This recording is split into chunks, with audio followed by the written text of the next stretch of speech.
सही कहा गया है कि इस दुनिया में जो भी आया है अकेले ही आया है और अकेले ही उसको जाना है।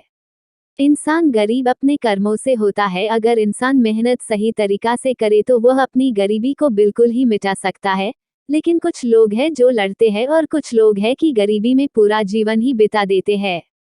हम सब लोगों को एक ही जीवन मिला है और हम लोगों को इसका सही से उपयोग करना चाहिए। स्वर्ग का सुख कैसे मिलता है? Truth of haven. एक बार की बात है, पेतवालिया गांव में एक मजदूर रहता था और वह बहुत ही आराम से अपना जीवन जी रहा था। उसको कुछ भी टेंशन नहीं था कि मेरा और मेरे परिवार का क्या होगा। वह जितना भी कमाता था उतना ही खर्च कर देता था। कभी भी अपने आने वाले दिनों के लिए या अपने बच्चों के लिए एक भी रुपया नहीं बचाता था। एक दिन की बात है, वह मजदूर बहुत ही बीमार पड़ गया और उसको इलाज कराने के लिए बड़ी मुश्किल से घर वालों ने पैसा इकट्ठा किया। लेकिन इसके बाद भी वह ठीक नहीं हुआ और बीमार होने लगा और पैसा न होने की वजह से वह मर गया। वह तो इस दुनिया से चला गया और अपने बीवी और 2 बच्चों को छोड़कर चला गया। शहर के लोगों की सच्चाई जो आपकी आंख खोल देगी। उसके मरने के बाद कुछ लोगों ने कुछ दिन तक तो उसके परिवार को खाना दिया, लेकिन जब सब लोगों ने देखा उसकी पत्नी तो आराम से मांगकर बस खा लेती थी और कुछ भी काम नहीं करती थी। बहुत बड़ी आलसी भी थी, कुछ काम नहीं करना चाहती थी। एक दिन की बात है, जब सब लोगों ने खाना देना बंद कर दिया तो उसका बेटा बीमार पड़ गया और खूब बीमार हो गया।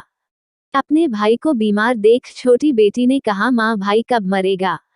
उसकी यह बात सुनकर उसकी माँ चौंक गई और बोली, तुमने ऐसा क्या बोला?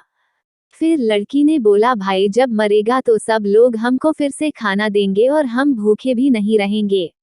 लड़की की यह बात सुनकर उसकी माँ की आंखों में आंसू आ गए और वह उसी दिन से अपने बच्चों के लिए काम करने लगी और उनका बहुत ज्यादा ध्यान देने लगी।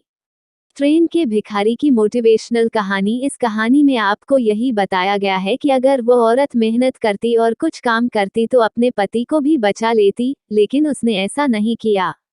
बाद में उसको समझ में आया और उसने बहुत ही कठिन मेहनत करना शुरू कर दिया और अपने बच्चों को एक बेहतर जिंदगी दिया। कभी कभी गरीबी इंसान को तोड़ देती है।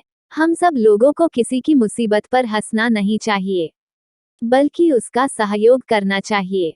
अगर आप लोगों को यह कहानी अच्छी लगी हो तो हमारे YouTube चैनल को सब्सक्राइब करें, जरूर करें। लिखने वाले लेखक अमरनाथ यादव।